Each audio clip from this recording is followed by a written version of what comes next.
Welcome to the Hour of the Time. I'm your host, William Cooper.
When I first saw the movie 2001, I was amazed, awed, to say the least.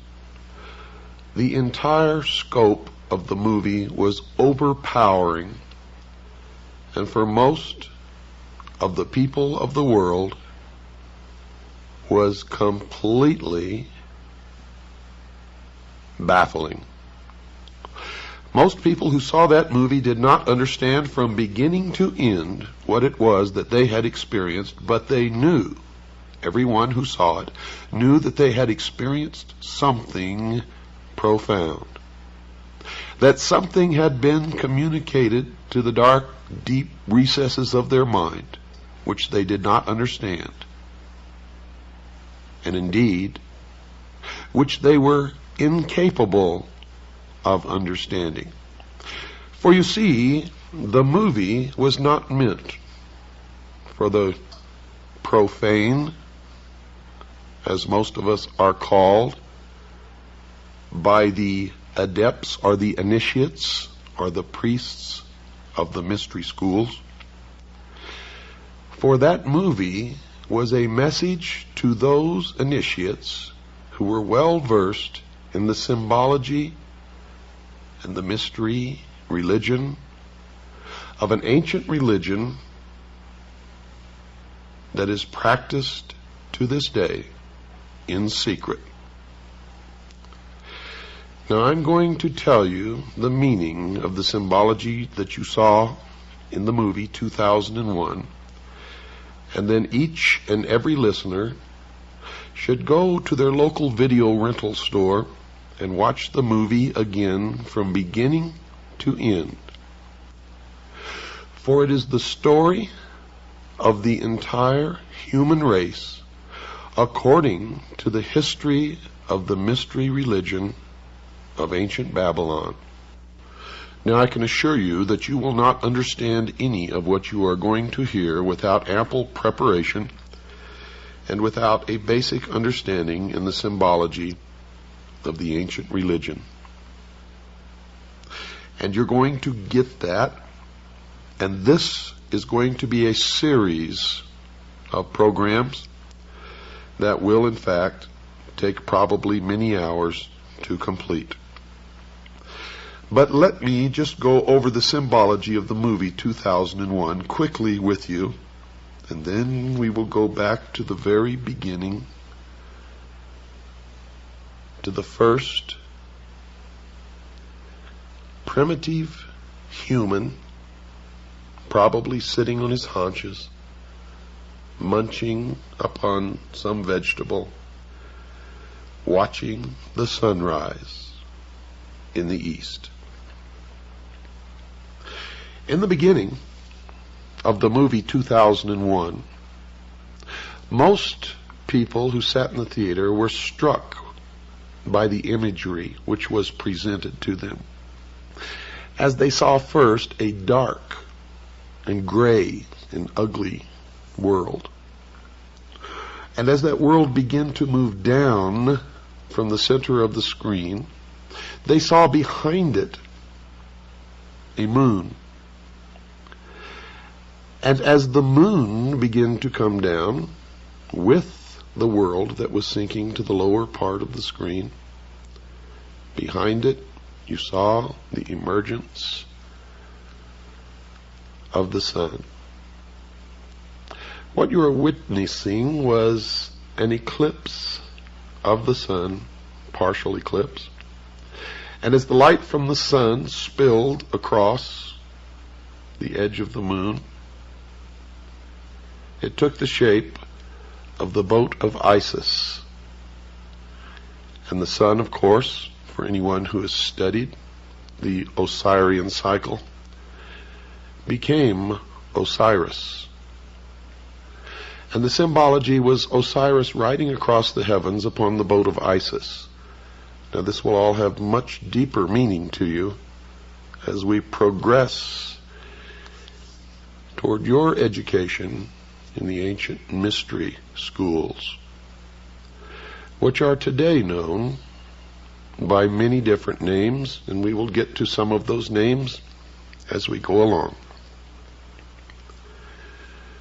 This signified, of course, the creation of the universe and of the world.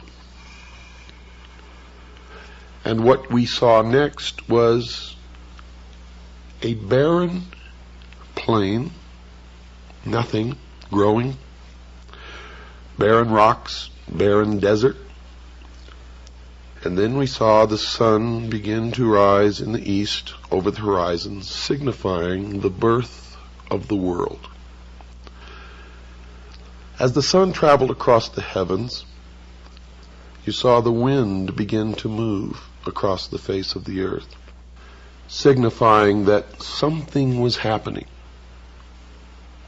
Then as the sun began to reach its zenith on a prime longitude, we began to see shrubs, small green plants began to emerge. Now the sun traveling across the heavens did not, of course, signify a day. It signified an age. An age, dear listeners. As the sun sank deeper into the afternoon, we saw the emergence of animal life, birds, and we could hear the birds singing, and we could see the animals. And then we could see primitive man in the form of an ape,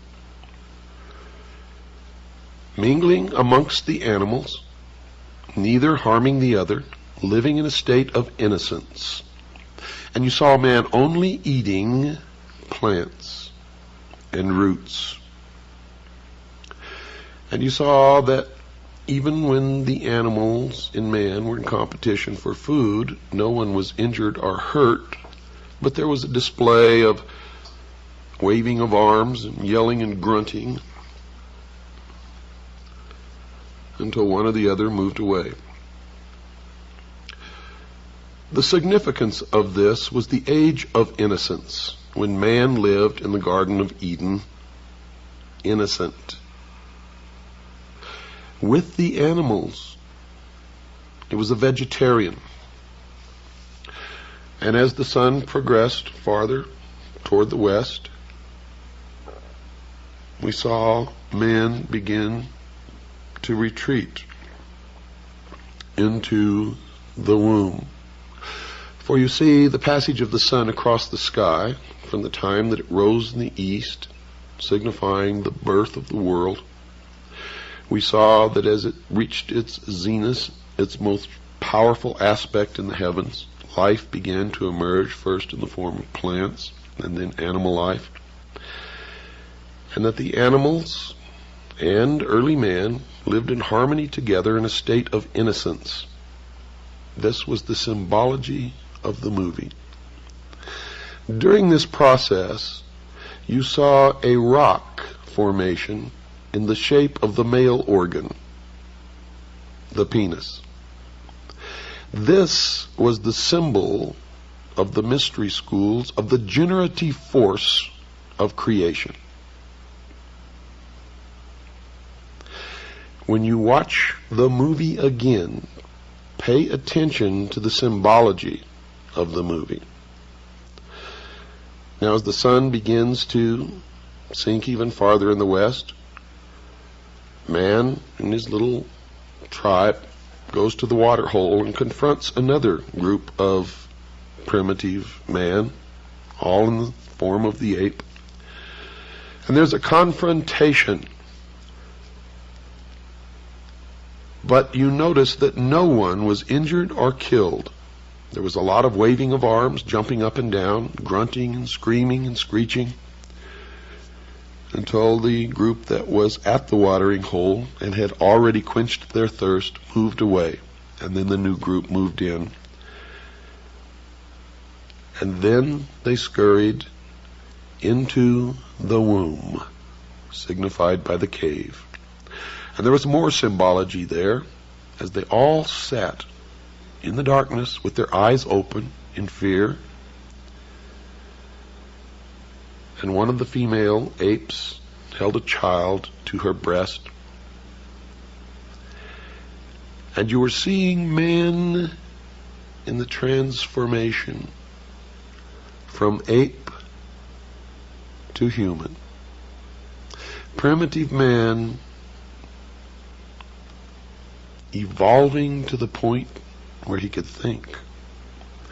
And then what happened in the movie? Toward the dawn,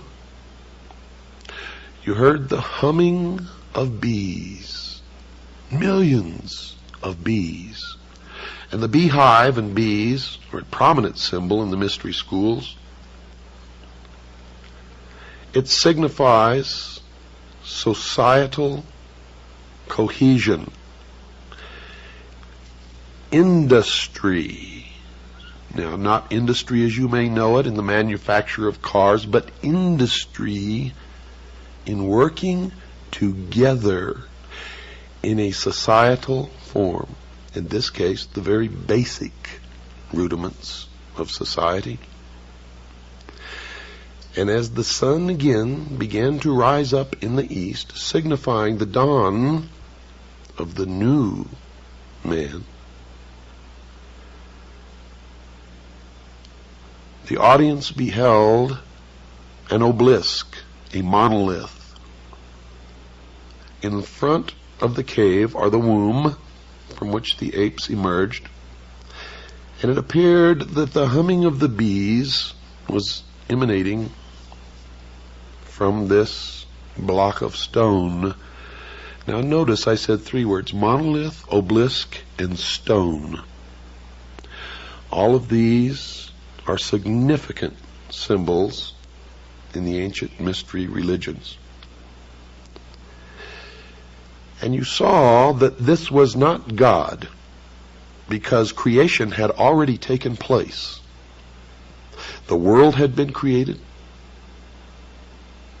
Plants and animals had been created, and primitive man existed on the earth before this monolith, this obelisk, this stone ever made its appearance. It is also known as the stone that you saw earlier, the generative force, or the penis. Now don't get all confused by this terminology. It will begin to make sense to you as we go along. It took me many years of study to understand what I am now imparting to you.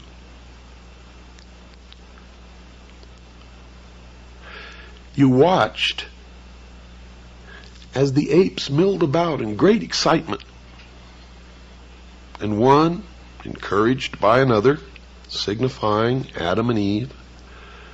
The one encouraging was the symbol of Eve. The one being encouraged was Adam. Until he actually reached out and touched the face of the stone, and he was imparted intellect. You could tell that something significant had happened because the tone and the general volume of the music changed at that point. And then the other apes began to touch and rub the statue.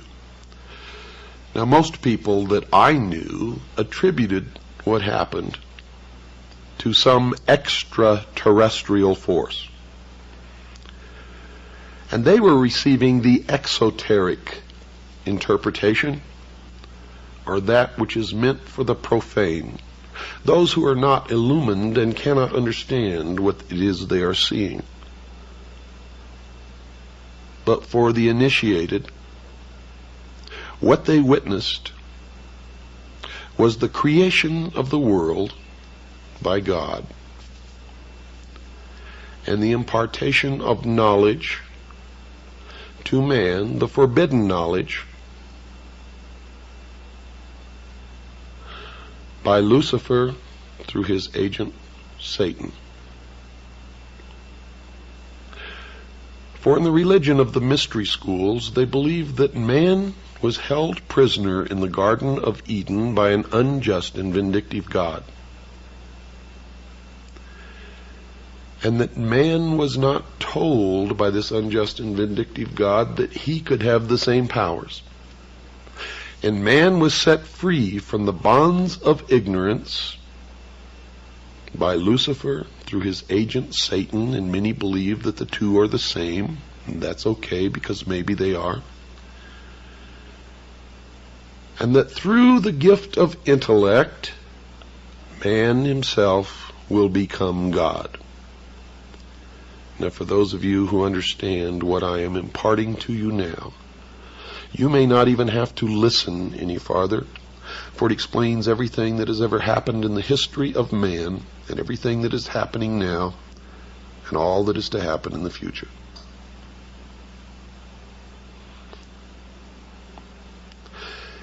As it progressed, you saw the first primitive man form the first original thought with the use of the gift of intellect when he squatted in the dust and picked up a bone and flopped the bone over and saw it hit a rib, and the rib flew up into the air, and he looked at it, and he flopped it over to the other side and hit another piece of rib bone, and it flew up into the air. And you could see the wheels turning in the mind of this primitive individual as he lifted the thigh bone and then struck down in front of him and watched bones fly. And then he struck again and again, and then he crushed the skull of the dead animal that was lying in front of him. And you notice that the portrayal of this was absolutely accurate. because the next thing that happened was that this new gift, this intellect, and this original thought led to the murder of another primitive human being. In this case, of the tribe that had not been given the gift of intellect, did not have the ability to use a bone as a weapon because they had not made the connection. And you watched in the symbology of that movie the murder of Abel by his brother Cain. And you watched as he threw the bone up into the air, and the progression of the use of the gift of intellect led you to a space station spinning around the earth. And then the story began of man's journey toward illumination. And everything in that movie was a symbol for something else. Now the audience sitting, who are what the adepts or the initiates call profane, did not understand what they saw. They thought that it was really about a journey into space by an astronaut or a group of astronauts, and the bad things that happened to some of them, and one survived, and none of them understood the significance of the obelisks, the monoliths, one on the moon, one in orbit around Jupiter, and the ultimate transformation of the astronaut into a giant fetus floating in space.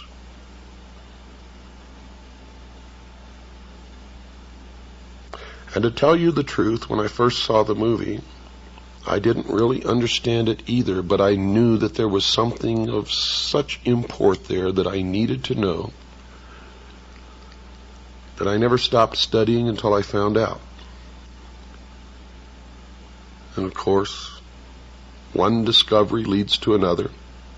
And every time I answered a question, 100 more popped up, until I reached a point, dear listeners, where I realized that if I studied for the entire rest of my life, there is not enough time in my life to learn what it is that I need to know.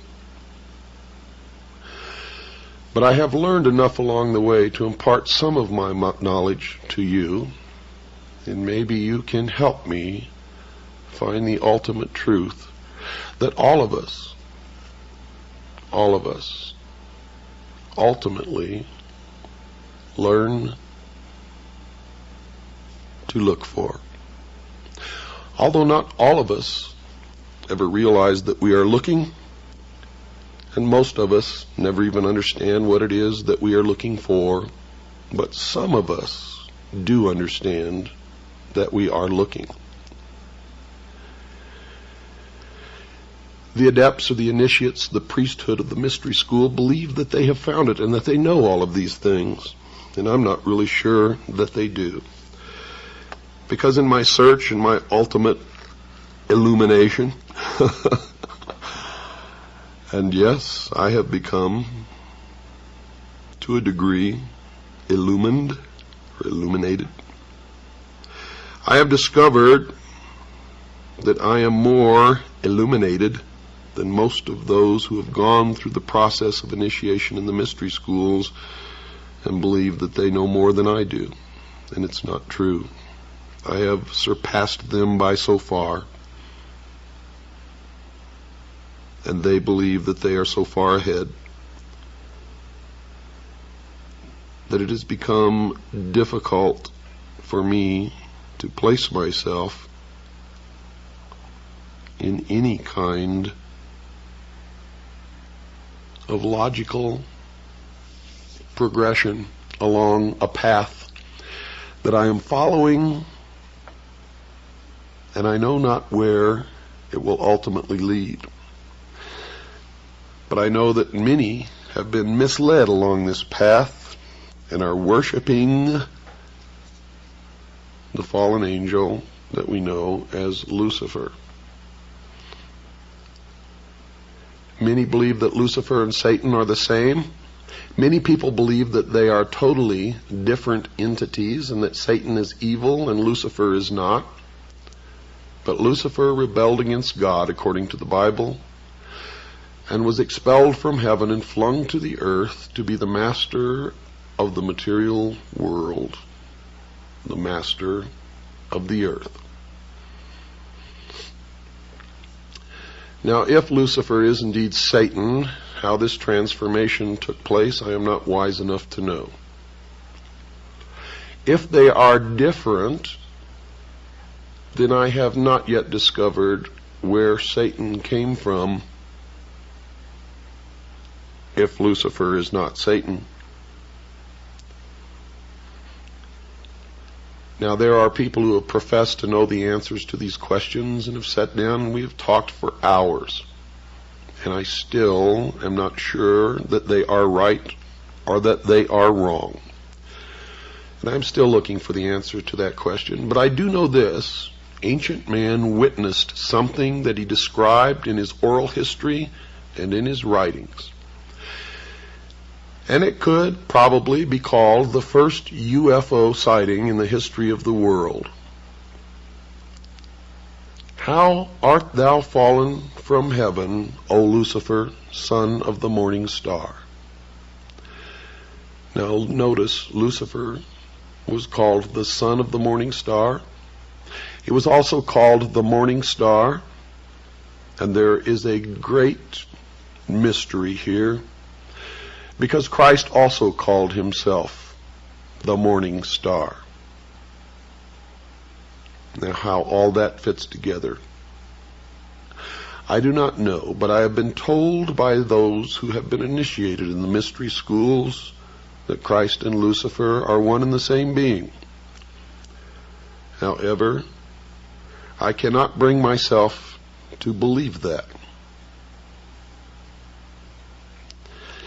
What you believe, of course, is your own business and is not my intention to make you believe anything, but rather to impart to you what I have learned over many, many years of study into the secrets of those who worship the ancient mystery religions in secret for thousands of years. For you see, that monkey who sat there squatting on his haunches in the desert, striking the earth and the pile of bones with this great thigh bone, was the first priest of the mystery schools. And it was this first priest who then began to initiate others into the secrets. And they are the ones who have been responsible, according to my research, for most of the scientific developments and the forward movement as far as material progress goes of the human race. For they were the learners. They were the ones who developed science. They were the ones who hid their developments and used their science and their knowledge and their secrets to govern others. Usually not as kings, but as advisors and as priests, and in all actuality, the powers behind the thrones in ancient times and even today. They have ruled from the shadows, you see, and they call themselves the guardians of the secrets of the ages. And their first Their first religion was called astrotheology, or the worship of the heavens. And their first object of worship was the sun. The second object of worship was the moon. And everywhere you see the mystery schools or the mystery religion, you will see the symbols of the sun and the moon, also known as Osiris and Isis. And the child Horus, which I will explain the meaning of later. Right now, folks, we must take a break. Don't go away. I'll be right back after this very short pause.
Man's newfound intellect set him upon a quest that, according to those who say that they know, has never ended even unto this day. And the modern day equivalent of this ancient mystery religion calls itself the Order of the Quest. And you will see it reflected in many of their outward exoteric branches, where they disseminate information to the public, or manipulate the public, or deceive the public, as the profane to them are nothing more than cattle to be herded and occasionally to be led to the slaughter.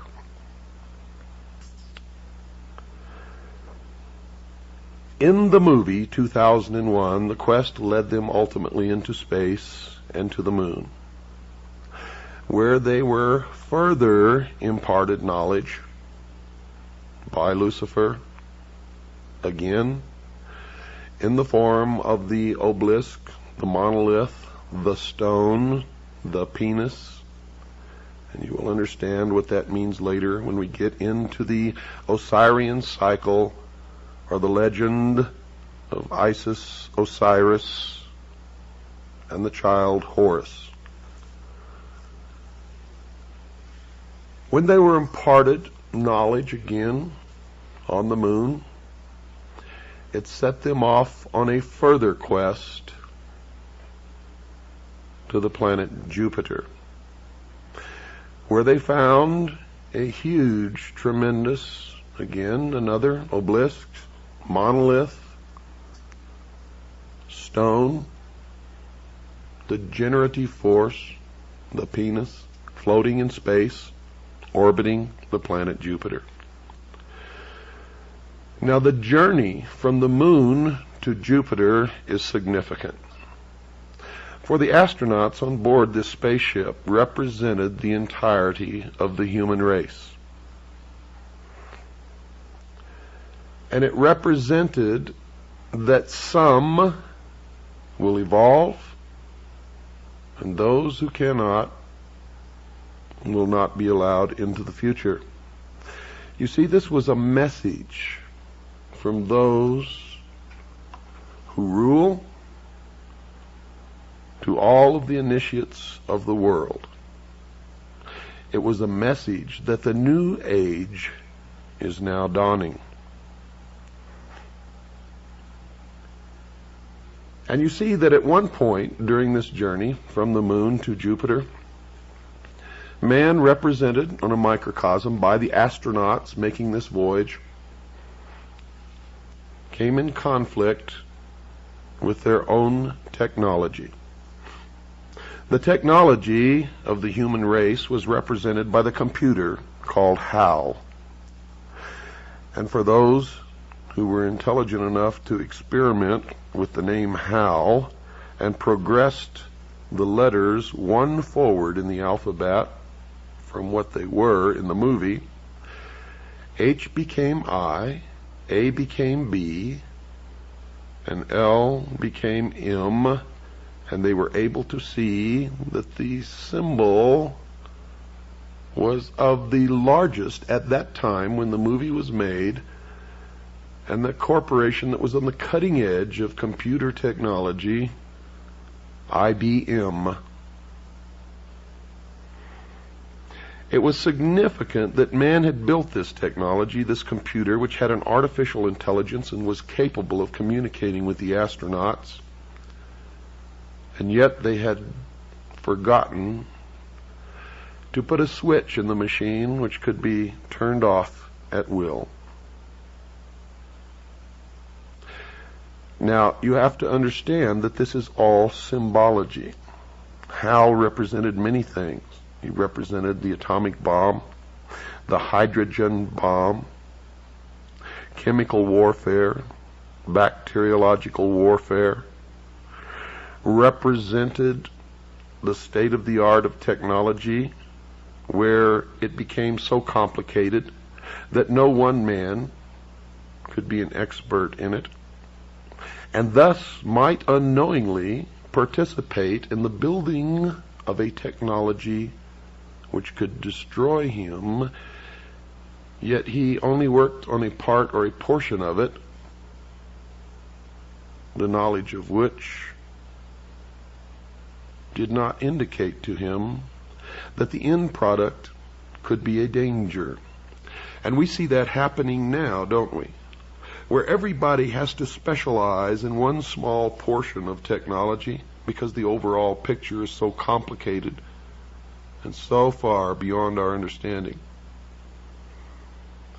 that we see the prediction made in the movie 2001 actually becoming true before our very eyes.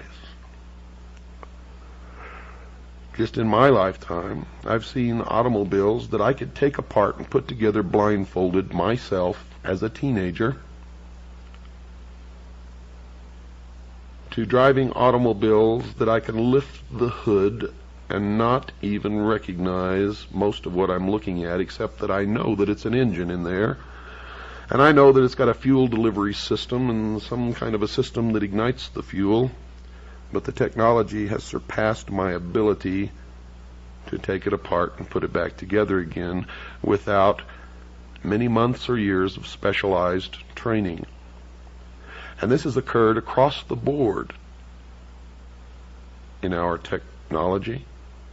And as I've told you before, I will tell you again tonight, dear listeners, in secret, whatever you perceive as the state of technology in the public eye, the very cutting edge, in secret they are a minimum of 50 to 100 years ahead, to the point where science fiction is no longer fiction and hasn't been for quite some time, but is in all actuality science fact.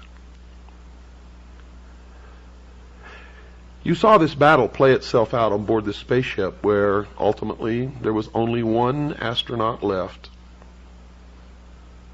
fighting the battle against Hal. And he was able to make this jump in his evolutionary consciousness, and he was able to fool Hal and turn off the computer.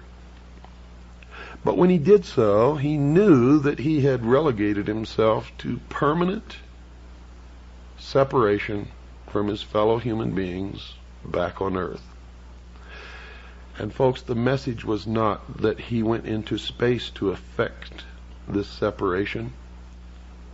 Space was just the vehicle through which it was conveyed in the movie.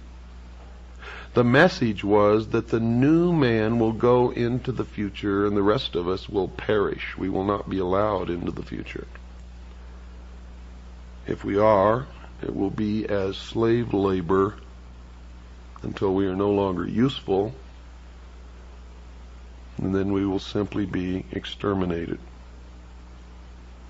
The message to the vast army of initiates in the mystery school was, we are on the threshold of the new age. And into this new age will march only one man. It is the new man. It is the illumined man. It is the man that is able to make the evolutionary jump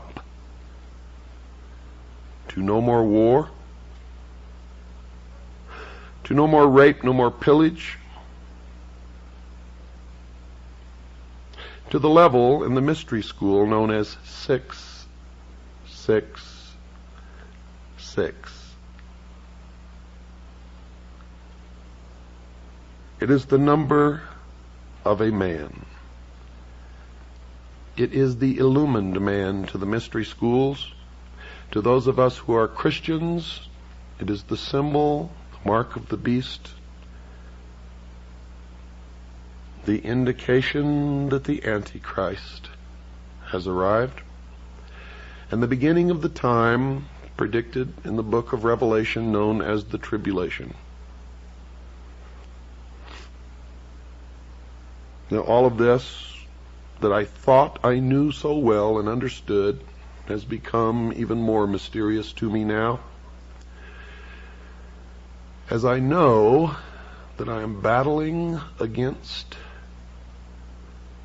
something that is almost incomprehensible, and I have had to do it alone, by myself, not trusting anyone else, not letting them in, for fear that they would corrupt my mind and I would be led down the wrong path.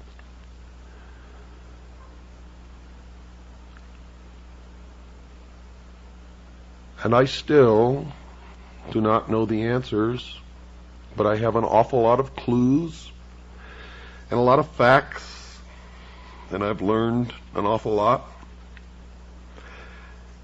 And maybe I am more confused than I ever was in my entire life. But after you hear the results of what I've learned, and after I am, for the first time since I've learned all of this, communicate it to other human beings, and let you know how really confused I am, maybe all of us being confused together can put the pieces in their places and patch this mystery together and come up with what we need as answers to formulate a future that we can all enjoy. Without fear, without wars, without lies and deception and manipulation, without elitists and terrorists and crooks and liars. For I'm going to impart to you during all of this that the priests of the ancient mystery religion are the ones who have caused most of the misery in the history of man.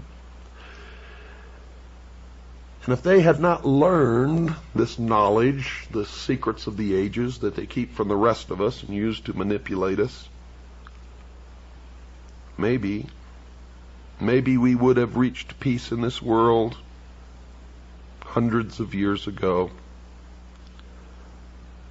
I don't really know the answer to that, but I don't think much of what has happened in the history of the world that was miserable, terrible, would have happened without these people.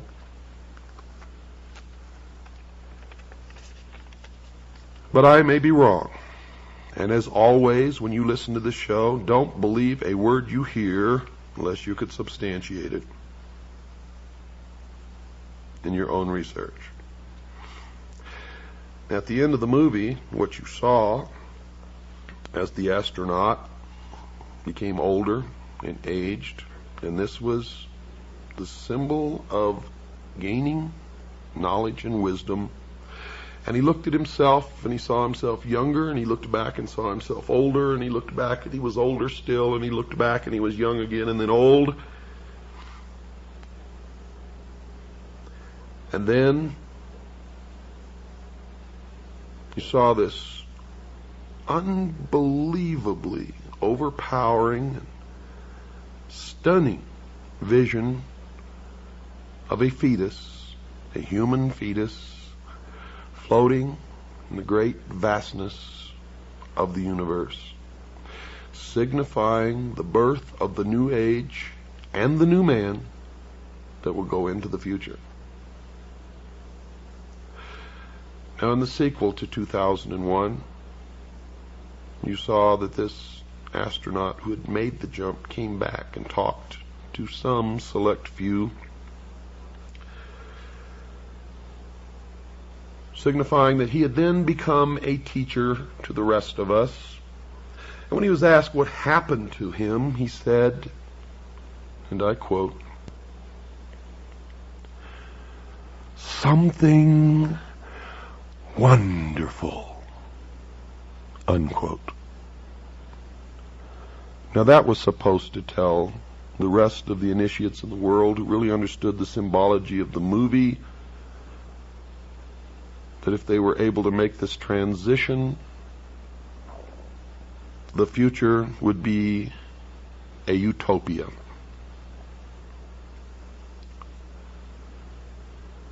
Now, I don't know whether it will be or not, but I can tell you this. The priests of the ancient mystery religions are in charge right now, and we had better damn well find out, and we had better do it very quickly.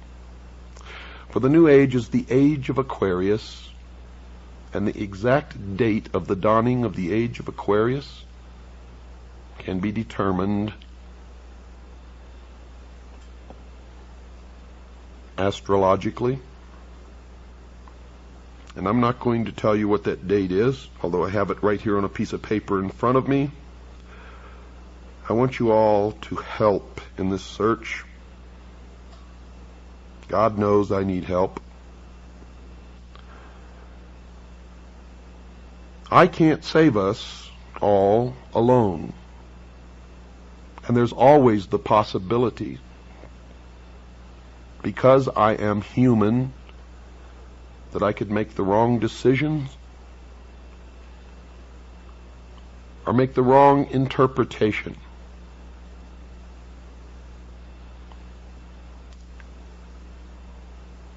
And that's why I formed CAGI, because many of us working together and digging and searching for information are much more likely not to make the mistakes than one man working alone.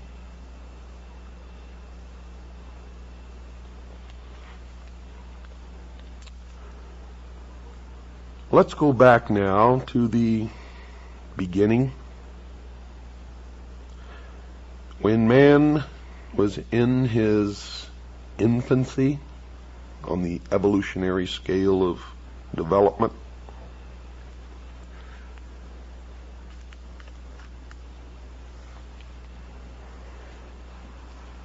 Man was alone. Alone in the sense that he did not have all of the help and the knowledge that we have today that enables us to survive. You see, man then was subject to the cold, to the wild beasts of prey. He didn't have a home, didn't have air conditioning in the summer, didn't have heating in the winter, didn't have medical doctors. If he became ill or injured, was most likely to die. So it did not take ancient man very long to decide that in this world the single greatest enemy to be feared was the darkness of night and all the unknown dangers that came with it. And simply stated, man's first enemy was darkness.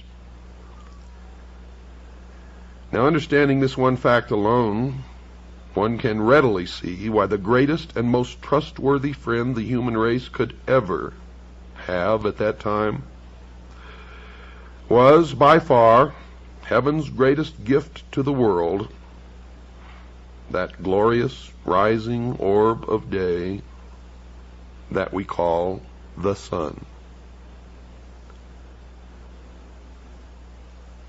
And that was the beginning of the battle between light and darkness. And it was man's first understanding of the birth, the death, and the rebirth of a deity. For the sun rose, was born in the morning, traveled across the heavens where it reached its most powerful point, the zenith, and that will explain why so many things occur at noon or near noon, and then signifying old age and the end of its life, sank into the west and then died. And man was subjected to the rigors and the dangers and the cold of night until his God again was reborn the next morning. Now, folks, I'm not making any of this up, and it took me many, many years of study to figure this out. Man noticed that the moon also rose, lived a different life than the sun, and then set and died and was reborn again. The sun, because of its brilliance, became the master or the greatest deity, and the moon took on the feminine aspect because the moon reflected the light of her master.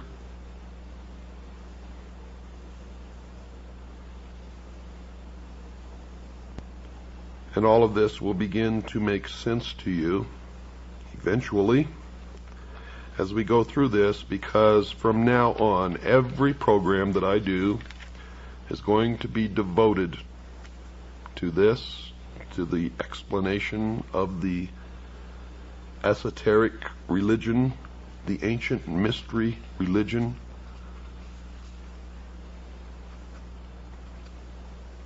And it's important that we all understand it, because these are the people in charge. And don't ask me to tell you the truth of religion, for I really believe in the Constitution and that we all have a right to worship our own God in our own way. And no one has the right to tell anyone, unless asked, what they should believe. You all know by now that I am a Christian. But I'm not a Christian in the sense that I follow the dogma of any church or the preachings of any preacher or necessarily word for word the Bible. I stick strictly and only to those words that are directly attributed to Jesus Christ, and I attempt to follow those words in my daily life. And it doesn't matter to me whether anyone proves that he never lived or that he lived or not. I have found that those are the most profound teachings amongst all of the books and teachings that I have ever heard or read in my entire life. And until someone can prove to me that there is something better, that is what I will always adhere to. I do not advise you what you should believe or not believe. But I do advise you that we all need to learn as much as we can about everything that we can, because one thing I have learned in my life is that most of what we have ever been taught has been a lie. And that whoever these people are, and I know who they are, and I will impart that knowledge to you, who are the priests, the adepts, and the initiates in the mystery schools, they are in control, and they are shaping the future, and that future will affect all of us, so we had better learn as much about them as we can. You cannot identify an enemy unless you know the enemy, and you cannot fight a battle if you know nothing about the battle tactics of your opponent. And when you understand that Lucifer is the son of the morning star, or the morning star itself, then the creations of the members of the mystery school